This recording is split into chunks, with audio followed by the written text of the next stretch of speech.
ஓம் விக்னேஸ்வரா போற்றி, ஓம் நவக்கரனார்களை போற்றி. துலாம் ராசிக்கு நல்லா இருக்குங்க. சூப்பர் டூப்பராக இருக்குது. கிரக நிலை நல்லா இருக்குது. பணப்புழக்கம் நல்லா இருக்குது. பணப்புழக்கம் அடுத்த வருகின்ற காலத்தில் மிகச்சிறப்பாக இருக்கும். 2ஆம் இடத்துக்கு சுக்கிரன் பார்வை, அதே மாதிரி ராசிக்கு 5ஆம் இடத்துக்கு புதன் பார்வை. வருமான ஸ்தானமும் அதிர்ஷ்ட ஸ்தானமும் வளப்படுது. நல்லா இருக்குது. சரியா நேரில் அடுத்து வருகிற ஆடி ஆவணி 2 மாதமும் நல்லா இருக்குது. புதன் நல்ல பலனை கொடுக்குறாரு. 10ஆம் இடத்துல இருந்து 24/8/2025 ஆகஸ்ட் 24 வரைக்கும் நல்ல பலன்களை கொடுக்குறாரு. அருமையாக இருக்குது. ராசிநாதனும் 8ஆம் இடத்துக்கு ஸ்தான பலம் மாளவிய யோகம் 2ஆம் இடத்தை பார்க்குறாரு. சூப்பர். சுக்கிரனும் புதனும் நல்ல நிலைமையில் இருக்கிறாங்க. ராசிக்கு 1, 8, 9, 12 நல்லாயிருக்கும். தூரதேச அமைப்பு நல்லாயிருக்கும். வெளிநாடு வெளிமாநில தொடர்புகள் நல்லாயிருக்கும். திடீர் அதிர்ஷ்டம் இருக்கும். பணம் பல வகையில் வரும். எதிர்பாராத நேரத்தில் பணம் பையை நிரப்பும். கை கட்டிய தூரமெல்லாம் கரன்சிகள் தான். ஃப்ரீக்வெண்ட்டாக இருப்பீங்க. கையில் காசு பணம் புழக்கம் அதிகமாக இருக்கும். பாக்கெட்டில் எப்போயுமே பணம் இருக்கும். அது 100, 50, 1000, 500 எப்படியோ பணப்புழக்கம் இருக்கும். ஒரு ரொட்டேஷனில் இருப்பீங்க. அப்படி தான் என்னால் சொல்ல முடியும். அது அதிகமானோம்னா உங்கள் ஜனன ஜாதகத்தில் சுக்கிரனும் புதனும் நல்லா இருக்கணும். சரியா? உங்கள் ஜனன ஜாதகத்தில் சுக்கிரன் புதன் நல்லா இருந்து நீங்கள் ரிஷப லக்கணம், துலா லக்கணம், மகர லக்கணம், கும்ப லக்கணம், மிதுன லக்கணம், கன்னியா லக்கணத்தை பிறந்தீங்கன்னா பணம் லட்சக்கணக்கில், ஆயிரக்கணக்கில், கோடிக்கணக்கில் புரளும். அது தசாபுத்திக்கு ஏற்ற மாதிரி இருக்கும். சில பேருக்கு நேரம் சுக்கிரதசை நடக்கும். சரியா? சுக்கிரதசை நடக்கிறவங்களுக்கு கூடுதல் சிறப்பாக இருக்கும். எதிர்பாராத விஷயத்தில் பணம் நிறைய சேரும்.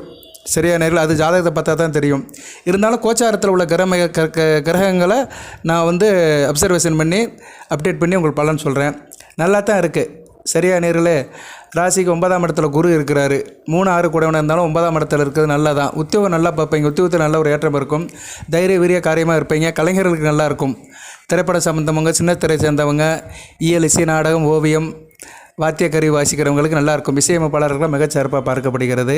விவசாயம் பண்ணுறவங்களுக்கு மிகச்சிறப்பாக இருக்கும். அடுத்து விவசாயம் பண்ணுறவங்களுக்கு ஒரு 3 மாத காலம் நல்லாயிருக்கும். ஆணி, இன்றைக்கி ஆணி என்ன டேட்டு? இன்றைக்கி ஆணி 10. ஆணி, ஆடி, ஆவணி மாதம் வரைக்கும் மிகச்சிறப்பாக இருக்கும். சூரியன் அடுத்தடுத்து 9, 10, 11ஆம் இடத்துக்கு வரதுனால விவசாயத்துக்கு உண்டான கிரகம் நல்ல நிலைமையில் இருக்கிறாரு. நல்லா இருக்கும். விவசாயம், தோட்டம், பயிர், தோப்பு, இப்படி காய்கறி தோட்டம், இது மாதிரி வேளாண் உற்பத்தி இருக்கிறவங்களுக்கு தனுசு ராசியில் நல்லாயிருக்கும். பணம் நல்லா வரும். விவசாயத்தில் உற்பத்தி நல்லாயிருக்கும். நல்ல விலைக்கும் போகும். குறிப்பாக கரும்பு விவசாயம் பண்ணுறவங்களுக்கு மிகச்சிறப்பாக இருக்கும். கரும்புக்கு நல்ல ரேட்டு கிடைக்கும். நல்லபடியாக போகும். இந்நேரம் கரும்பு உற்பத்தி இருக்கான்னு தெரியல. ஏன்னா அது சில பருவத்துக்கு ஏற்ற மாதிரி தான் போடுவாங்க. பட் இப்போ குறுவை சாகுபடி எதாக இருந்தாலும் சரி, உங்களுக்கு விவசாயம் நல்லாயிருக்கும். விவசாயத்துக்கு தேவையான நீரும் கிடைக்கும். ஏன்னா சுக்கிரனும் தன் சுய வீட்டுக்கு போகிறாரு. புதனும் ராசியில் கடக ராசியில் இருக்கிறாரு. நீர் ராசியில் இருக்கிறாரு. ஸோ நீர் ராசி வலிமை பெறுது. 9 கூடியவன் பாக்கியஸ்தானாபதி நீர் ராசியில் இருக்கிறதுனால தொட்டக்காரியம் தொழிலில் நல்லாயிருக்கும். சரியா? நீர் சம்மந்தப்பட்ட ஏரியாவில் இருக்கிறவங்க நல்லாயிருக்கும். ஆற்றோரம், கடலோரம், அப்புறம் நீர்நிலையில் சம்மந்தப்பட்ட இடத்துல இருக்குது நல்லாயிருக்கும். மெரெயின் இன்ஜினியர்ஸ் இருக்குது நல்லாயிருக்கும். கடல் கடந்து வேலை பார்க்குறவங்களும் நல்லாயிருக்கும். கப்பல் படையில் வேலை பார்க்குறவங்களும் மிகச்சிறப்பாக பார்க்கப்படுகிறது.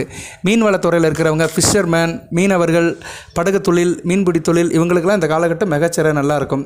சந்திரன் பொதுவாக மீன்பிடி தொழிலுக்கு சந்திரன், புதன் இவங்கெல்லாம் நல்ல பலங்களை கொடுப்பாங்க. குருவும் நல்ல பலங்களை கொடுப்பாரு. சரியா? சந்திரன் இன்றைக்கி ராசிக்கு எங்கே இருக்கிறாரு? ராசிக்கு 8ஆம் இடத்துல இருக்கிறார். பரவாயில்ல. இன்றைக்கி சந்திராஷ்டமம் தான். இப்போ இன்றைக்கி தேதி பார்த்தோம்னா துலாம் ராசிக்கு சந்திராஷ்டமம் தான். ஏன்னா ராசியில் 8ஆம் இடத்துல இருக்கிறாரு. நாளைக்கு சந்திராஷ்டமம் தான். ஸோ 2 நாளைக்கு கவனமாக இருங்க. 24, 25 கவனமாக இருக்கணும். துலாம் ராசி நேயர்கள் கொடுக்கல் வாங்கல கவனமாக இருங்க. வியாபாரத்தில் கவனமாக இருங்க. தொழிலில் கவனமாக இருங்க. புதுசாக அது செய்ய வேண்டாம். ஏன்னா சந்திராஷ்டமம் இருக்குது. இருப்பினும் சந்திரன் வருகிற 25ஆம் தேதிக்கு மேலே அமாவாசை. சரியா? அமாவாசை என்னைக்கு? நாளைக்கு தான்.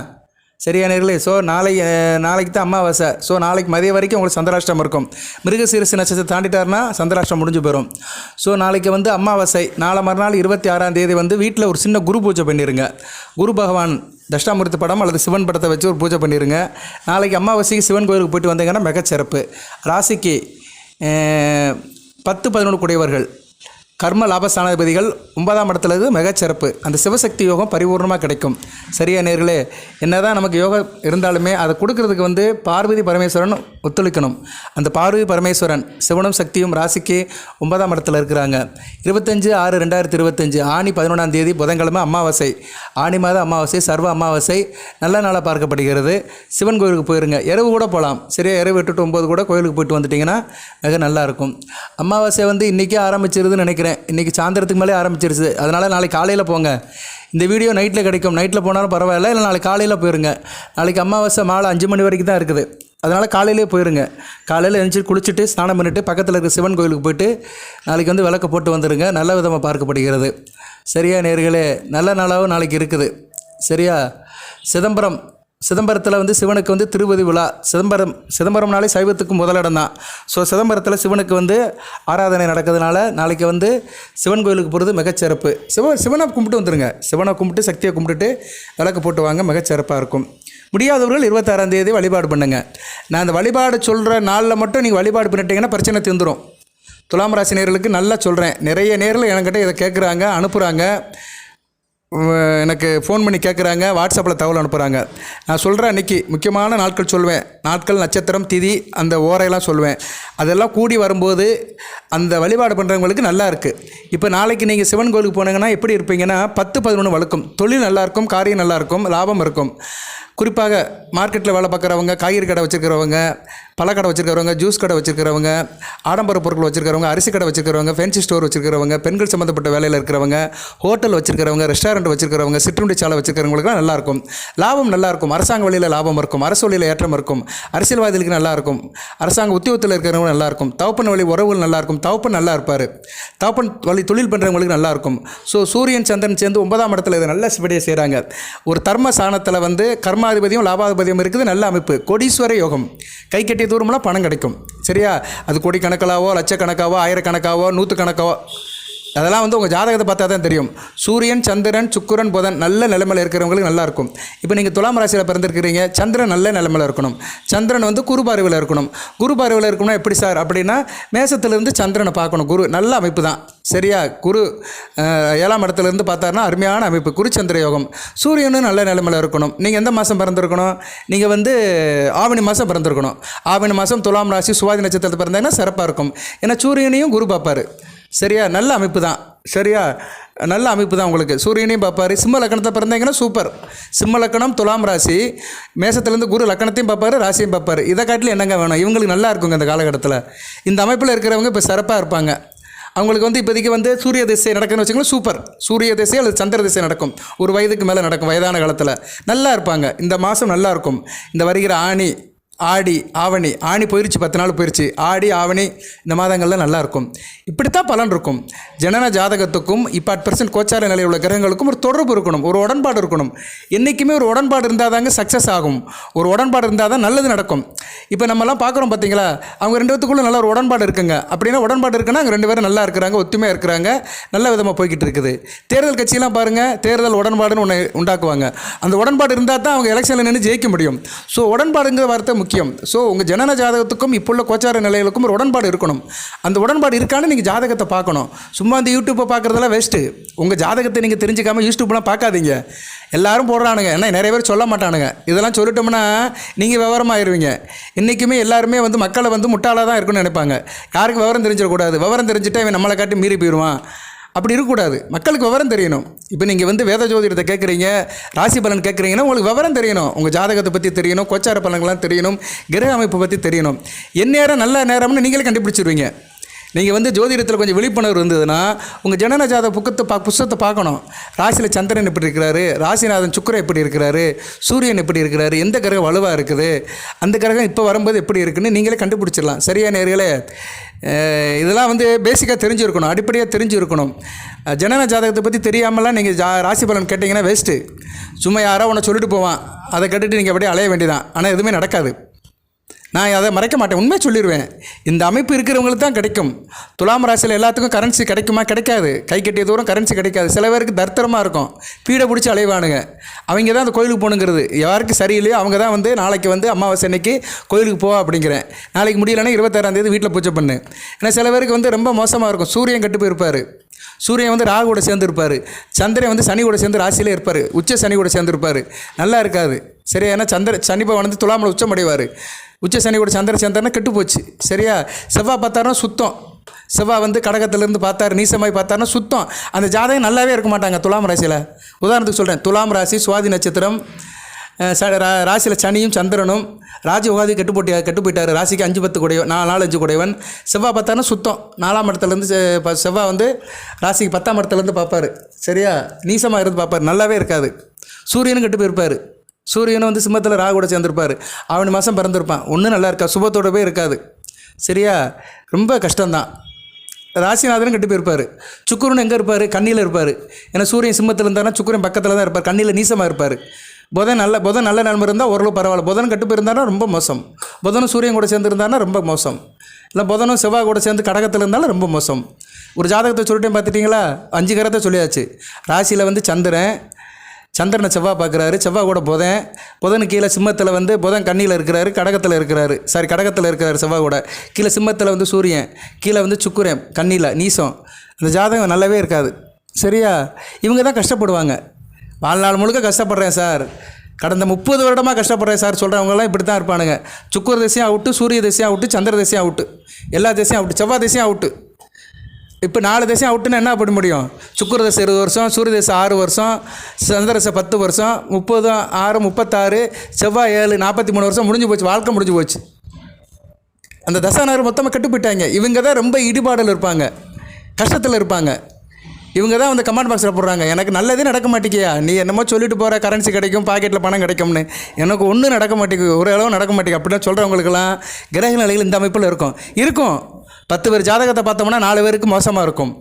ஒரு 6 பேர் தப்பி பழச்சிருப்பானுங்க. அந்த 6 பேரில் 2 பேர் நல்லா இருப்பான், மீதி 4 பேர் சுமாராக இருப்பாங்க. அவங்க தான் வாழ்ந்துட்டு இருக்கிறாங்க, இயல்பாக வாழ்ந்துட்டு இருக்கிறாங்க.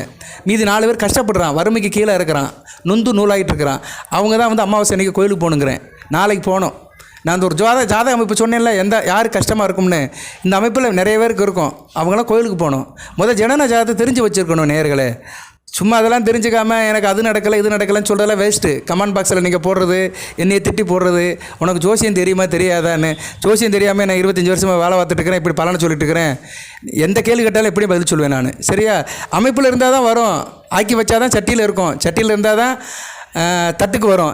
எதுவுமே இல்லாமல் தட்டில் சோறு வரலன்னா எப்படி வரும்? ஒன்றும் வராது, சோறு வராது, ஒன்றும் வராது. சரியா, அதனால் வகையாக இருங்க, கரெக்டாக பாருங்கள், ஜாதகத்தை தெரிஞ்சு வச்சுக்கோங்க, இருந்தால் தான் நடக்கும். சார் எனக்கு எதுவும் தெரியல சார், எனக்கு ஜாதகமும் தெரியாது, ராசி தான் தெரியும் அப்படின்னு சொல்கிறவங்க நான் சொன்ன வழிபாடு பண்ணுங்கள். என்கிட்ட எதிர்கேள்வி கேட்காதீங்க.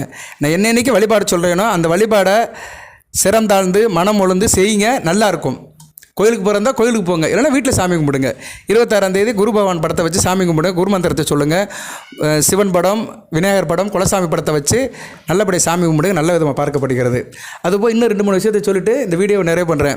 உங்களுக்கு பண பிரச்சனை இருக்குது சார், வீட்டில் எதிர்மறையாக இருக்குது, சிக்கலாக இருக்குது, எதுவுமே நடக்க மாட்டேங்க அப்படி சொல்கிறவங்க பெண்களுக்கு சொல்கிறேன். துலாம் ராசி பெண்கள் குத்து விளக்கு ஏற்றுங்க. குத்து விளக்கு செவ்வாய் வெள்ளி இரவு ஏற்றுங்க. அதில் வந்து கிராம்பு இருக்குல்ல, கிராம்பை வாங்கி அதை நுணுக்கி தூள் பண்ணிடுங்க. ஒரு 20 கிராம் வாங்கி அதில் போட்டு அம்மியில் போட்டு நுணுக்கினீங்கன்னா நூலாயிரும். அதை சல்லடை பண்ணி கொஞ்சம் போல் ஒரு மூக்குப்பிடி அளவு எடுத்துக்கோங்க. அதுமாதிரி மஞ்சத்தூள் எடுத்துக்கோங்க, பச்சை கற்பூரம், இது 3ஐயும் கொஞ்சம் எடுத்துக்கணும். கொஞ்சம் மூக்குப்பிடி அளவுக்கு ஒரு கொஞ்சம் போல் பிடிச்சி எடுத்து எண்ணெயில் போட்டுருங்க.